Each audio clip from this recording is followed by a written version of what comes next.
कई पार्टियों के थे, कई पुरानी दूसरी पार्टी, उन्होंने भी दादा का पट्टा पहना था। नमस्कार सब आपका आज का कार्यक्रम क्या है और किस लिए आपने सभी लोगों को याद किया? सबसे पहले तो मैं आप पत्रकार बंधुओं को, सोशल मीडिया के हों चाहे प्रिंट मीडिया के हों, मैं मेरा नमस्कार करता हूं। और मेरे साथी जो श्रोतागण और मेरे पार्टी के सहयोगी साथी सभी यहाँ पधारे हैं, उनको मैं नमस्कार करता हूं। मेरे सभी श्रोताओं को मेरा प्रणाम, नमस्कार, राम राम। आज का कार्यक्रम क्या है?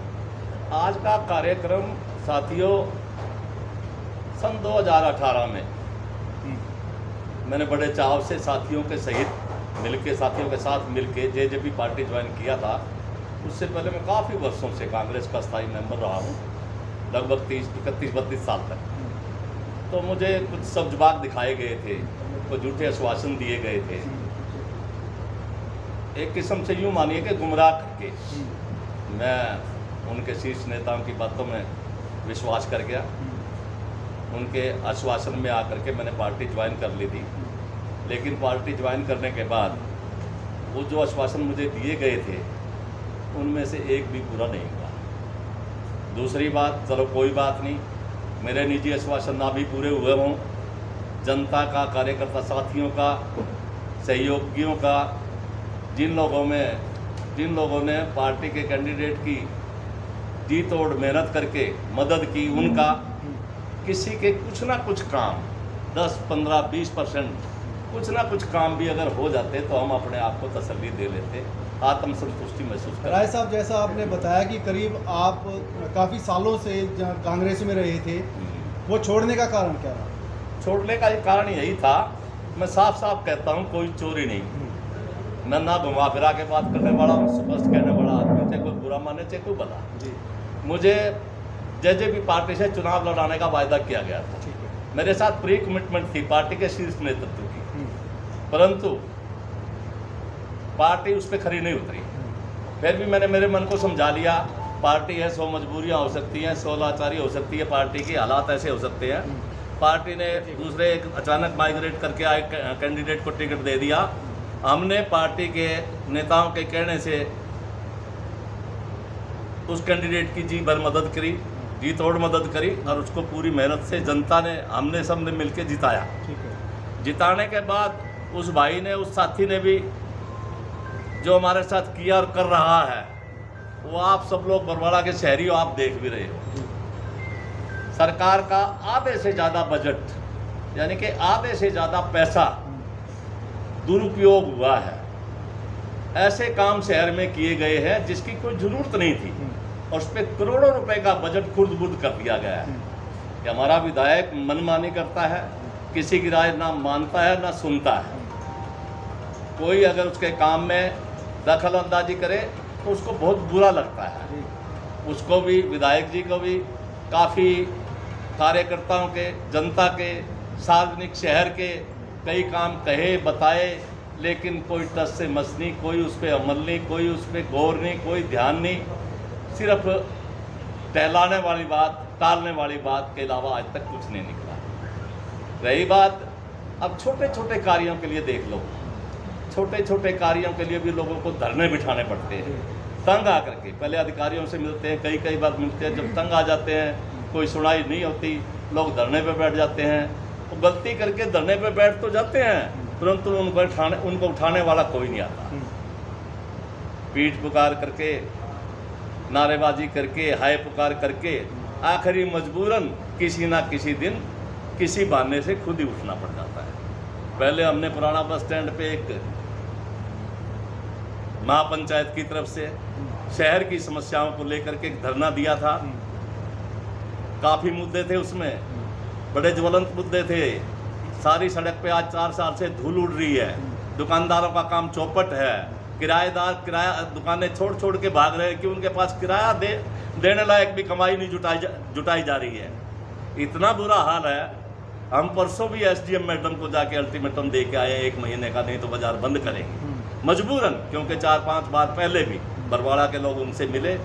अभी देख लो, हमारे ही हल्के के भाई हैं, चंडीगढ़ से लेके हिसार तक आने जाने वालों को कितनी दिक्कत है तलवंडी के पास रोड बंद करने के लिए। मैं पैदा हुआ उससे पहले का रोड था ये। आज सैकड़ों दिन हो गए लोगों को धरने पे बैठे हुए। सरकारें रास्ते देती हैं ना कि छीनती हैं। रास्ता छीन लिया। बहुत महत्वपूर्ण सड़क थी वो। व्यापार पे भी पूरा फर्क पड़ा, आसपास के लोगों पे थोड़ा ज़्यादा फर्क पड़ा, दूर तक के लोगों पे भी आने जाने में फ़र्क पड़ा। अब सरकार लॉलीपॉप दे रही है। कभी ऑब्जेक्शन फाइल एक साइड में से सड़क निकालने का कोई प्रावधान किया है, उस फाइल पे भी ऑब्जेक्शन लगाए जा रहे हैं। कोई सुनाई नहीं।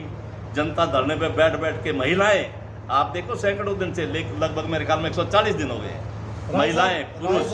राय साहब, जैसा आपने बताया कि जेजेपी ने आपको सब्ज बाग दिखाए, जैसा आपने बताया कि वहाँ के पार्टी के शीर्ष नेताओं ने आपको पार्टी में इसलिए लेके आए कि वो आपको चेयरमैन पद के लिए दावेदार बनाए। चेयरमैन नहीं, मुझे विधायक पद की टिकट देने के लिए आपको दावेदार बनाया था, हाँ। बनाया जाना था। मगर आपको, आप ये कहना चाह रहे हो कि इस पार्टी में आपको वो इज्जत, वो सम्मान नहीं मिला जिसके आप हकदार हैं, ये कहना चाह रहे हैं? नहीं, उसके बावजूद मैंने मन समझा लिया जी। कोई बात नहीं, मेरा विधायक बनना कोई इतना आवश्यक नहीं था जितना जनता का काम करना, जनता को सुविधाएं जुटाना जरूरी है। मेरा असली सपना तो समाज की सेवा है। ठीक है। मेरा असली ख्वाब, मेरा मकसद, मेरा लक्ष्य तो जनता को सुविधाएं प्रदान करवाना है। आपके मकसद वो भी नहीं दी गई। आपके मकसद की तरफ चलते हैं राय साहब। अगर मैं 2006-2007 की बात करूं तो बरवाड़ा के बनभोरी रोड के ऊपर जोनसा गर्ल्स कॉलेज के लिए जो जगह दी गई थी, आप उस समय उसमें शामिल थे। लगभग बरवाड़ा के 200 से ज़्यादा लोगों ने उस पर दान भी दिया था। और आसान शब्दों में बताऊं कि बरवाड़ा में वह उस जगह पे 2 कमरे जो बने हुए, डॉक्टर अनंतराम का नाम अभी भी वहाँ पे लिखा हुआ है। क्या वो जगह बरवाड़ा की जनता की नहीं है? वो जनता दरअसल में वक्फ बोर्ड की थी। क्या शहीद भगत सिंह एजुकेशन सोसाइटी ने उसको पट्टे पे दिया। ठीक है। कॉलेज बनाने के लिए। उसके कॉलेज बनाने के मुख्य कार्यवाहक जयप्रकाश जी थे, जो कि उस टाइम पार्लियामेंट मेंबर थे। हमने शहर हित को सोच करके उनके सहयोग में इस कॉलेज का निर्माण कराने में बहुत सहयोग किया था। जो पैसा इकट्ठा हुआ था बरवाड़ा की जनता का भी था, आसपास के लोगों का भी था। तकरीबन मेरे जो संज्ञान में है 20-21 लाख रुपए था। बड़े सेवा भाव से उस बिल्डिंग पे वो लगाया गया। 2006-07 में सरकार ने भी 10 लाख रुपए उस बिल्डिंग के लिए दिया था। क्या वो जगह सरकारी नहीं होगी थी उस टाइम? 10 लाख तो नहीं, 6-7 लाख मेरे अनुमान में ऐसा है। हो सकता है मैं गलती पे, बाकी नहीं 6-7 लाख रुपए कुछ बाउंड्री वाल के लिए दिया था। सरकारी ग्रांट आई थी। सरकारी ग्रांट आई थी। तो वो पब्लिक हित के लिए बिल्डिंग बनाई गई थी। जी। बाद में संस्था ने उसका किराया नहीं भरा। जयप्रकाश जी पार्लियामेंट मेंबर से हट गए, तो बाद में किसी ने उसका किराया नहीं भरा, उसकी संभाल नहीं करी। किसी दूसरी पार्टी ने साजबाज करके उस कॉलेज की जमीन को वक्फ बोर्ड से मिलके अपनी अलग सोसाइटी के नाम पे करवा लिया। वो तब से उसमें डिस्प्यूट खड़ा हो गया। वो डिस्प्यूट शायद अब तक चला आ रहा है। उस जगह को पट्टे पे लिया गया था? हाँ, पट्टे पे लिया गया। कितने साल के लिए लिया गया था? वो शुरू में तो उन्होंने दिया था 11 महीने के लिए। ठीक है। फिर रिन्यूएबल था वो पट्टा। तो जयप्रकाश जी के जाने के बाद किसी ने किराया भरा नहीं, ना वो पट्टा रिन्यू कराया। बिल्डिंग जरूर बनाई गई। वो चाहते थे, जयप्रकाश भी चाहते थे, हम भी चाहते थे, सारे साथी जो बनाने में सहयोग कर रहे थे कि किसी जन कल्याण के कार्य में वो जगह आए। ऐसा हमें बताया गया है कि 2.5 किले जगह नगर पालिका की थी और बाकी वक्फ बोर्ड की थी। ऐसी बात है कि हमारी जो सोसाइटी थी शहीद भगत सिंह एजुकेशन सोसाइटी, उसको तो वक्फ बोर्ड ने ही पट्टे पे दिया था। वक्फ बोर्ड ने गजट नोटिफिकेशन की हमें कॉपी दिखाई थी, शायद सन 70-71 की। उन्होंने ये कहा था कि महज इंतकाल हमारी जो ना वक्फ बोर्ड डिपार्टमेंट के नाम नहीं हुआ है, ये ज़मीन हमारे फेवर में, हमारे हक में आ चुकी है, तभी इसका गजट नोटिफिकेशन के मुताबिक हमारे फेवर में आ चुकी है, और तभी हम जो इसको पट्टे पे तब से देते आ रहे हैं। ऐसे बताया जा रहा है कि जैसे अभी आपने बताया कि आप जेजेपी में आपको वो सम्मान नहीं मिला और वापस आप इसको छोड़ना चाह रहे हैं। और मैं थोड़ा सा और आगे इसको लेके चलूँ, ऐसा हमारे सुनने में आया है, या ये कह के हमारे सूत्र ये बता रहे हैं कि आप वापस उसी कांग्रेस में जा रहे हो जिसने उस जगह को उस टाइम दूसरे आसान शब्दों में कैप्चर किया था, मगर उसका अभी तक कोई हल नहीं निकला। देखिए, मेरी बात सुनिए, अभी कोई 100% तो निश्चित नहीं है कि मैं किस पार्टी में जाऊंगा। मेरे साथियों से मेरी सलाह चल रही है, राय मशवरा चल रहा है, और सारे शहर के लोगों में मैं घूम के सलाह लूँगा। जिधर जनता का ज़्यादा रुझान होगा उस पार्टी में हम सारे मिल करके किसी बड़े नेता की हाजिरी में शामिल होंगे और जनता के लिए अच्छी सोच रखेंगे, अच्छा काम करेंगे, अच्छे के लिए ही सब प्रयास करेंगे। और रही जेजेपी की बात, ना तो उसमें कोई काम हुए है, ना कोई काम है, ना मान सम्मान है, झूठे वायदे और थोथी शान। ठीक है कि नहीं। और रही बात, अब बरवाड़ा में अनेकों कार्य, आपको भी पता है, आपके सामने ये शमशान के सामने जो नाला बनाया गया जिसका 1 रुपए का भी यूज नहीं है, आज तक उसमें एक बूंद पानी नहीं चली है और वो नाला आधे से ज्यादा टूट भी गया है। मौके पे एससी साहब भी आए, उनसे भी बड़ी जीरा हुई, उन्होंने माना इस नाले की कोई जरूरत नहीं है, गलत बन रहा है। फिर ज्यादा जीरा के बाद वो अपनी नजर छुपा के कार में बैठ के चले गए। 2006 विधायक जी को भी कहा, उन्होंने कहा कि आप तो मेरे काम में दखल देते हो, बहस करते हो, किसी को कोई इतराज नहीं, सिर्फ आप ही इतराज करते हो। भाई शहर का पैसा करोड़ों रुपया बर्बाद हो रहा है तो मैं इतराज नहीं करूं? सीवर का पानी नहर में जाके डाल दिया, मैं इतराज नहीं करूं? दौलतपुर रोड का लेवल इतना ऊंचा उठा दिया, मैं इतराज नहीं करूं? नाले की कोई जरूरत नहीं थी, 5 बार पहले बन चुका, 6ठी बार बना दिया, मैं इतराज नहीं करूं? जिस टाइम 2006-07 में ये नाला बन रहा था, उस टाइम क्या इसका ड्राफ्टिंग की गई थी? क्या इसका कोई नक्शा वगैरह बनाया गया था? आपके टाइम की बात कर रहा हूं। कौन से नाले की बात है? जो ये नाले बने हुए हैं उस टाइम पहले नहीं थे क्या ये नाले? 2006 नाले थे, नाले 5 बार पहले बन चुके हैं। मैं कहता हूँ तकरीबन हर बार सरकारें पलटी नाले बने, सरकारें पलटी नाले बने। जो नाला इससे पहले बना हुआ था ना, वो इससे अच्छी हालत में था, मजबूत था। अगर नाले की जरूरत ही कहीं महसूस होती थी तो उस नाले को साफ सफाई करा के, कोई छोटी मोटी रिपेयर मांगता था, रिपेयर करा के शुरू कर देते। रही थी बात, हमने जब यहाँ महापंचायत के झंडे तले धरना लगाया था तो एक डेपुटेशन हमारा डीसी मैडम प्रियंका सोनी जी थी, उनके पास गया था। मौजूदा एसडीएम भी थे राजेश जी, और पब्लिक हेल्थ डिपार्टमेंट के एक्शन एससी एसडीओ जेई सब थे। तो वहाँ काफ़ी चर्चा के बाद, काफ़ी डिस्कशन के बाद ये तय हो गया था, हमने प्रपोजल रखी थी। जो बीच का फुटपाथ है, कई सालों से मैं ये बात कह रहा हूँ, जो बीच का फुटपाथ है, इस फुटपाथ को तोड़ करके इसके नीचे 4 फुट डाया का एक पाइप डाल दिया जाए, जिसके 1-1 एकड़ की दूरी पे सड़क पे किनारे पे जीटी बना करके उस 1-1 किले पे मेन होल बना दिए जाए और उनसे कनेक्ट कर दिए जाए। और जो मेन गलियां चाहे छोटी गलियां हैं, उनका पानी 20 बरसाती पानी लाके सिरे पे एक मेन होल बना करके उस मेन होल को बाया पाइप उस मेन होल में कनेक्ट कर दिया जाए, पानी की एक बूंद भी नहीं ठहरेगी। और पाइप का ढालान सही रखा जाए, चाहे हमें एसटीपी 5 फुट और डाउन करनी पड़ जाए। बताओ इसमें कौन सा टेक्निकल आदमी हमारी बात को गलत साबित करेगा? जिस टाइम कांग्रेस पार्टी थी, ऊपर जो एमपी थे वो जयप्रकाश जी थे, एमएलए यहाँ पे रणधीर सिंह धीरा थे। उस टाइम बरवाड़ा में जगदीश राय की चलो चल थी, अगर आसान शब्दों में मैं बात करूँ। उस टाइम बरवाड़ा के लिए आपने क्या किया? उस टाइम मैंने सीवरेज उस टाइम शुरू हुआ था, सीवरेज के अधिकारियों को, पब्लिक हेल्थ के अधिकारियों को मैंने एक प्रपोजल रखी थी। बरवाड़ा अनइवन है, यानी हर किस्म का ढाल है बरवाड़े में, ऊंचा भी है, नीचा भी है, कोई किधर ढलान है, कोई किधर ढलान है। सबसे पहले तो जो एग्जिस्टिंग तालाब हैं, यानी कि मौके पे तालाब हैं, इनकी सफाई और खुदाई करा दी जाए, ताकि बारिश, जोर की बारिश में जब पानी का अचानक फ्लो होता है, अटैक होता है, वो सारा तालाब उठ ले। उसके बाद जैसे बारिश तो दोबारा भी आ सकती है, 4 दिन बाद, 10 दिन बाद, 20 दिन बाद दोबारा भी आ सकती है।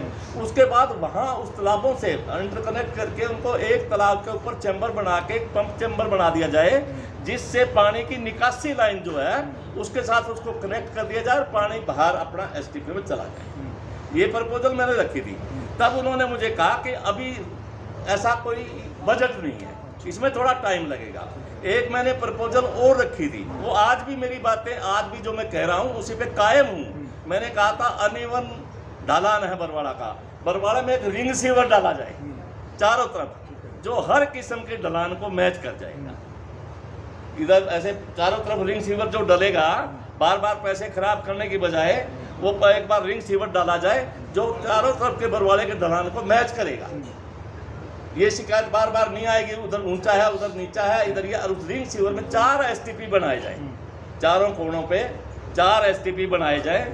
ये बरवाड़ा में ये समस्या मेरे ख्याल में 50 साल तक आने की उम्मीद नहीं हो सकती। हो सकता है ज़्यादा टाइम तक भी चलेगा, लेकिन अधिकारियों ने उस टाइम बजट ना होने की बात कह करके टाल दिया। और जो सीवर बिछाया गया, जयप्रकाश ने पूरी लगन से, उनका एक सपना था, उनकी एक बात थी जब वो विपक्ष के एमएलए थे कि मैं बनूंगा, मेरे पास पावर आएगी तो मैं बरवाड़े में सीवर नई बस्तियों में पानी इतना इतना ठहरता था, निकलने का कोई रास्ता नहीं था, सड़ता था, बदबू मारती थी। नई बस्तियों में काफ़ी आबादी नीचे ढलान में बसी हुई थी, उन सारी आबादी को भर्ती करा के ऊंचा उठाया गया, वहाँ सीवर लाइन बिछवाई गई, पानी की लाइनें डाली गई और उनकी सफाई का प्रबंध करवाया गया। आज वो आदमी पहले से ज़्यादा, मैं नहीं कहता कि बिल्कुल सुख से बस रहे हैं, पहले से ज़्यादा सुख से बस रहे हैं। रही बात, कई लोग ये कह देते हैं, जिसने आलोचना करनी है कोई ना कोई बहाना चाहिए, वो कह देते हैं कि जयप्रकाश ने सीवर लाइनें डलवाई तो गलत डलवाई। बरवाड़ा में जो है ना गंदगी पैदा हो गई। जयप्रकाश खुद तो सीवर लाइन डालने से रहा, डालनी तो अधिकारियों ने। जयप्रकाश तो सरकार से फंड लोड करा के लाया था। जिन अधिकारी और कर्मचारियों ने वर्क लेआउट कराया, मौके पे काम एग्जीक्यूट कराया, क्या पाइप का डाया है, क्या होना चाहिए आबादी के हिसाब से, ये सोचना करना उनका काम था। क्या उनको वैसे काम करने दिया जाता है? किनको? अगर अधिकारियों की बात करें, क्या अधिकारियों को वैसे काम करने दिया जाता है? उनके टाइम में अधिकारियों पे कोई दखल अंदाजी नहीं थी, ना किसी पे कोई बेगारबाजी थी, ये मैं दावे से कह सकता हूँ, ना कोई उनके काम करने के तरीके में कोई दखल अंदाजी थी। उनका तो मकसद ये होता था कि आम खाने पेट नहीं गिनने, मतलब ये पब्लिक का काम जो सुविधा का है वो हल होना चाहिए, किस तरीके से होना चाहिए ये सोचना आपका काम। उनकी अधिकारियों को खास हिदायत होती थी, भाई किस तरीके से हल होगा ये आपका काम है।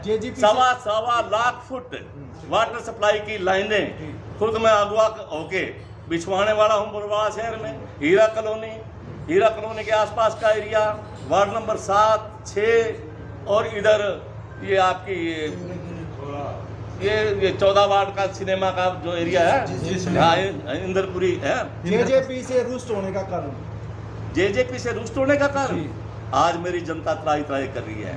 जनता के आज तक मैंने जब के ये बने हैं 3.5 साल से ज़्यादा का वक्त हो गया राज आए हुए, राज के हम हिस्सेदार कहलाते हैं, कहीं हमारी कोई महत्ता नहीं है, ना अधिकारियों के नज़र में है। इनमें से भी जितने भाई यहाँ बैठे हैं, बहुत लोगों के काम मैंने दुष्यंत जी को, डिप्टी सीएम साहब को मैंने दिए हैं, विधायक साहब को मैंने दिए हैं, एक भी काम सिरे चढ़ के नहीं दिया। शहर में गला सड़ा आटा बट रहा है डिपुओं पे, इससे बड़ी गंदी बात क्या होगी, जिसको आदमी तो क्या पशु भी खा ले तो बीमार हो जाएं। किसी डिपो पे गए हो आप? किसी डिपो पे देखा आपने? हाँ गया हूँ मैं, मेरे को वो लेके गए हैं साथ में विक्की असीजा, हाँ तो वो यूनियन के प्रधान है शायद, तो वो मेरे को लेकर के गए थे। और दूसरी बात, डिपो वाले भी मेरे साथ एक बार आए जब विधायक से हमने मांग रखी, लेकिन विधायक ने भी कोई गौर नहीं, बल्कि विधायक ने कह दिया मेरे बस की बात नहीं है। बताओ क्या करूं, क्या करें हम सब लोग मिलके भी, जब इतनी सुनाई नहीं है। सार्वजनिक काम है ये रास्ता देने का काम सार्वजनिक नहीं है क्या तलवंडी वाला? ये महिलाएं बैठी हैं, हमारे देश की बेटियां, हमारे हरियाणा की बेटियां हैं। हम बरवाड़ा से बाहर की बात नहीं कर रहे हैं, बरवाड़ा की बात करते हैं। बरवाड़ा की बात की, बरवाड़ा के चेयरमैन, बरवाड़ा के वाइस चेयरमैन। आज सुनिए, इससे बड़ा हास्यास्पद फैसला और क्या होगा सरकार का कि 50 साल 40 साल से बसे हुए वार्ड आबादी, जो कि सन 87 में पहली कमेटी का मैं पार्षद था, उस टाइम में भी मेरे बरवाड़ा में स्लम की ग्रांट आती थी, इन लोगों के इलाकों के विकास के लिए काम किए जाते थे। आज विकास कार्य बंद कर दिए जाते हैं, बड़े शर्म की बात है। आज पूरा म्यूनिसिपल कमेटी का हाउस, इलेक्टेड हाउस धरने पे बैठा है, बड़ी शर्म की बात है। हम इनका सरकार के इस फैसले की घोर निंदा करते हैं, मैं भी, मेरे सभी साथी भी। और इस कार्यक्रम में ये जो सरकार का कड़ा फरमान जारी हुआ है, इसके विरोध में हम जितना संघर्ष हो सकेगा करेंगे और पार्षद महोदय को भी साथ देंगे। जो पार्षद, लगभग 1 दर्जन पार्षद, वाइस चेयरमैन और चेयरमैन जो रूलिंग पार्टी के हैं, वो धरने पे बैठे हैं, क्या आपको नहीं लगता वो पार्टी छोड़ देनी चाहिए? छोड़ देनी चाहिए, छोड़ने के मूड में भी हैं। मैंने उनको आमंत्रित किया था, मैं अब नाम किसी का नहीं लूंगा। अधिकतर पार्षद मेरे साथ आज जेजेपी छोड़ना चाहते थे।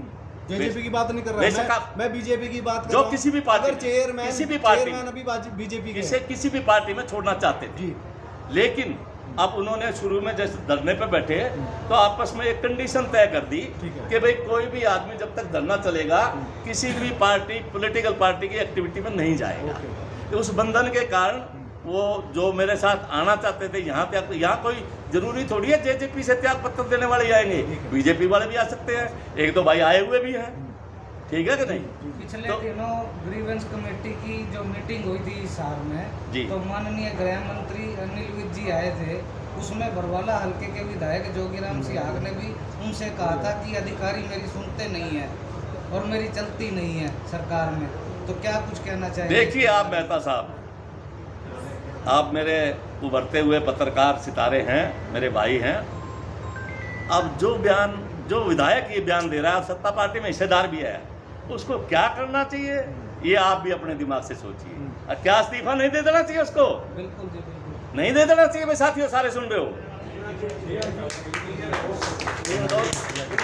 तो इसका मतलब ना उसके पद में जान है, ना उसकी एमएलएशिप में जान है, ना उसके बयान में कोई जान है। अब बात करें, इससे ज्यादा मैं कुछ नहीं कह सकता। राय साहब अभी बात करें, जैसे अभी आपने बताया कि इस्तीफा दे देना चाहिए, 6 महीने बाकी हैं अगर कहीं 2024 के लिए, और ज़्यादा से ज़्यादा अगर हम ये आचार संहिता लगने की बात करें तो फरवरी या मार्च में, जहाँ तक मैं समझता हूँ, आचार संहिता लग जाएगी जी।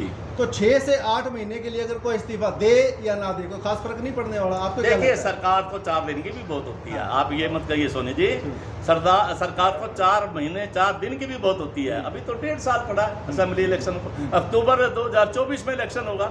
1.5 साल पड़ा है। अब चाहे तो विधायक 1.5 साल में बरवाड़ा की काया पलट दे, लेकिन इसमें मजा आ रहा है। 4 साल से धक्कम धक खोदा खादी तोड़ा फोड़ी, ये सड़क बने नहीं, हॉस्पिटल रोड तोड़ दिया, हॉस्पिटल रोड बने नहीं, उस सैनी मोहल्ला की सड़क तोड़ दी। ये कोई तरीका है यारो? कहीं तो रास्ता छोड़ दो। कोई दुश्मनी थोड़ी हमारे साथ, वोट दे के बनाया है, कोई दुश्मनी तो नहीं है हमारे साथ। कहीं तो सुन लो, हमारी पैसे की बर्बादी जो कर रहे हो, बरवाड़ा सहनशील है, सहन कर लेता है। कम से कम साफ सुथरा रास्ता तो बना दो यार, दुकान पे ग्राहक तो चढ़ जाए भाई, शाम को रोटी तो अच्छी घर में बना के खा ले। कई बार देखने को मिला है, मैं एक ऐसे ही प्रोग्राम में गया था, बिल्कुल साधारण शब्दों में अगर मैं बात करूं तो ये कहा जाए, वहाँ एक आदमी ये कह रहा था कि भाई बरवाड़ा तो विधवा है, कोई भी आगे लत्ता गेड़ दो उस पर। देखिए, विधवा नहीं है, विधवा नहीं है, बरवाड़ा शरीफ है, सहनशील है। क्या करना चाहता, बरवाड़ा का इतिहास क्या है कि एक बार जब बरवाड़ा जागता है ना, जी, बड़ी से बड़ी शक्ति बरवाड़ा का बरवाड़ा नहीं कर में सकती। ये कहा गया ये इतिहास बताता है, मैं नहीं। ये इतिहास है बरवाड़ा का, एक बार जिसको एमएलए बना दिया उसको दोबारा एमएलए नहीं चुना गया। कहीं ऐसा तो वो लगता तो देखो, एमएलए तो दोबारा नहीं चुना जाता, तो वो अपने लक्षणों से नहीं चुना जाता। जी। अगर दोबारा बनने वाले काम करेगा, दोबारा बनने वाले लक्षण उसके दिखेंगे, तो जनता तो प्यार से उसको जब भी भर लेगी, कभी भी ना छोड़ा है। आप 1 बार 2 बार की बात करते हो, ये तो आदमी में लक्षण सुथरे होने चाहिए, जनता उससे प्यार करेगी। अब जो लक्षण ही कोई मारे करेगा तो उसको जनता धक्का ही तो मारेगी, और क्या करेगी? जनता के हाथ में क्या, वोट की ताकत तो है। तो ये बात है। तो आप मतलब पूरी तरह से मन बना लिया है कि आप जेजेपी, मन बना लिया है, जिस पार्टी में मैं जाऊंगा जनता की ताकत से। मेरे पास कोई ताकत नहीं है, ना मेरी कोई बैकग्राउंड है, ना कोई मेरी फैमिली बैकग्राउंड है। मेरी बैकग्राउंड है मेरी जनता जनार्दन, जिसको मैं नमन करता हूँ, जिसका मैं पूजन करता हूँ। मेरी जनता जनार्दन के दिल में ही मेरा कृष्ण उतरेगा, मेरा हनुमान उतरेगा, मेरी दुर्गा माई उतरेगी, मेरा भगवान उतरेगा, और वो उनको दिल में बैठ के आदेश करेगा तो जगदीश राय को कोई जनता पावर देगी। और जब जनता जगदीश राय को पावर देगी, बरवाड़ा में काम करने का तरीका देख लेना, बरवाड़ा के लोगों का मान सम्मान देख लेना, और बरवाड़ा में किस ढंग से बरवाड़ा की व्यवस्था को सुधारा जा सकता है, आप मौके पे हो गए। आप देख 2024 के चुनावों को देखते हुए जी। क्या आप निर्दलीय के रूप में विधायक पद से चुनाव लड़ना चाहेंगे या किसी पार्टी से चुनाव? चाहूंगा तो पार्टी से। जी। जनता की अब तक अधिकतर लोगों की जो मेरे को राय मिली है वो भी यही मिली है, लेकिन भगवान ना करे ऐसा हो, अगर हो भी जाता है, मेरे को कोई भी पार्टी टिकट नहीं देती, तो मेरे शहर की जनता, मेरे इलाके की जनता, मेरे हल्के की जनता जैसे मेरे को आदेश करेगी वैसे मान। राय साहब, एक आपसे बात जानना चाहेंगे। जी जी जी। चैनल के दर्शक भी देख रहे हैं, उनको पता चल जाए। जी जी। आज आप ये बात कह रहे हो कि मैं जेजेपी पार्टी छोड़ रहा हूँ और नई पार्टी ज्वाइन करूंगा, तो पूरे शहर के लोगों को इकट्ठा करके उनसे सलाह करके करूंगा, कही आपने। तो क्या आपने जब जेजेपी ज्वाइन करी थी, क्या आपने शहर के लोगों को इकट्ठा करके सलाह करके बात कही थी? मुख्य लोगों से, मेरे मिलने वालों से, मेरे शुभचिंतकों से, काफ़ी लोगों से, कुछ लोगों से नहीं, काफ़ी लोगों से मैंने सलाह करी थी। उन्होंने यही कहा था, जगदीश राय आप बहुत पुराना संघर्ष कर रहे हो, अगर ये पार्टी आपको इलेक्शन लड़ने के चांस के लिए आश्वासन दे रही है तो आप बेशक कर लो, हम आपका साथ देंगे। जब भी इस तरह की वोटिंग की बात चलती है या जैसे अभी आपने बताया कि पार्टी ज्वाइनिंग करने की बात चलती है, अगर बरवाड़ा के हम चेयरमैन पद की जो चुनाव हुए थे हम उनकी बात करें छोटी सी, तो सबसे ज़्यादा एक चीज़ आती है कि ये पंजाबी बेल्ट है, इसमें पंजाबी वोट ज़्यादा है, इसमें SC BC वोट ज़्यादा है। तो जिस टाइम आप इसको दूसरी पार्टी ज्वाइन करोगे उस टाइम वो 36 बिरादरी की पंचायत होगी या सिर्फ पंजाबी वोट होंगे? 36 बिरादरी की। मेरा बचपन से मेरी विचारधारा ही असर ये, ना मैंने जाति के आधार पे, मजहब के आधार पे, धर्म के आधार पे किसी से कोई भेदभाव नहीं किया। सारी बिरादरी की, बिरादरी पंजाबी बेल्ट की कोई यहाँ कहानी नहीं है, कोई सवाल नहीं है। सामाजिक आदमी, राजनीतिक आदमी जब मैदान में आता है ना, बने ना बने अलग बात है, जब मैदान में आता है तो सिर का हो जाता है। उसकी वो जो बिरादरी जाती है ना, उसके परिवार में रह जाती है सिर्फ। समाज में आने के बाद वो साझा व्यक्ति हो जाता है, वो हर जाति का, उसकी हर जाति है। तो ये हमेशा मेरा सिद्धांत भी रहा है और इसी बात को मैं मानता हूँ। मैं इंसानियत में सर्वोपरि विश्वास करता हूँ, सभी धर्मों से ऊपर मानता हूँ इंसानियत को, और इंसानियत के मार्ग पे चल के इंसानियत के असूलों को मानता हुआ अपने कार्य प्रणाली तय करता हूँ। ये मेरा मानना है, यही मेरा ध्येय है, यही मेरा उद्देश्य है, यही मेरा लक्ष्य है। राय साहब, आपने घोषणा की है कि JJP पार्टी आप छोड़ रहे हैं। जी। मौजूदा समय में आप पार्टी के किस पद पर थे? मैं प्रदेश में सेक्रेटरी के पद पर था और अब मैं अपने पद से भी, सक्रिय मेंबरशिप से भी। क्या आपने अपना इस्तीफा लिख के पार्टी मेरी हाईकमान को फ़ोन भेज पे दिया? पार्टी के राष्ट्रीय अध्यक्ष जी से बात हो चुकी है, सबसे बड़े तो वही हैं। अब मैं व्हाट्सएप पे उनको, ये आपका जो कॉन्फ्रेंस आपके लोगों के साथ हुई है, जनता के सामने हुई है, मेल कर दूंगा, इस पे व्हाट्सएप पे भी उनको सेंड कर दूंगा। बाकी आप लोग मीडिया के माध्यम से, प्रिंट मीडिया के माध्यम से, सोशल मीडिया के माध्यम से आप लोग सारी बात प्रसारित कर ही देंगे। आपने यही कहना कि मैं अब आधिकारिक रूप से JJP मेरे सभी साथियों के बीच में बैठ करके, सम्मानित साथी हैं, मेरे अजीज भी हैं, मेरे गणमान्य शहर के आदमी भी हैं, हमारे हेमराज एक्स चेयरमैन भी हैं, महेंद्र सेतिया जी, विकास रतन बरवाड़ा भी हैं, कई XMC भी, दलबीर सिंह भी बैठे हैं, और भी कई XMC बैठे हैं। यानी कि सारे मेरे लिए गणमान्य, खुराना जी हमारे वरिष्ठ नागरिक हैं शहर के। सभी गणमान्यों की हाजिरी में मैं ये घोषणा करता हूँ, आधिकारिक तौर पे मैं JJP पार्टी को छोड़ रहा हूँ, त्यागपत्र दे रहा हूँ, इस्तीफा दे रहा हूँ। आज के बाद राजनीतिक तौर पे मेरा JJP पार्टी से कोई संबंध नहीं रहेगा।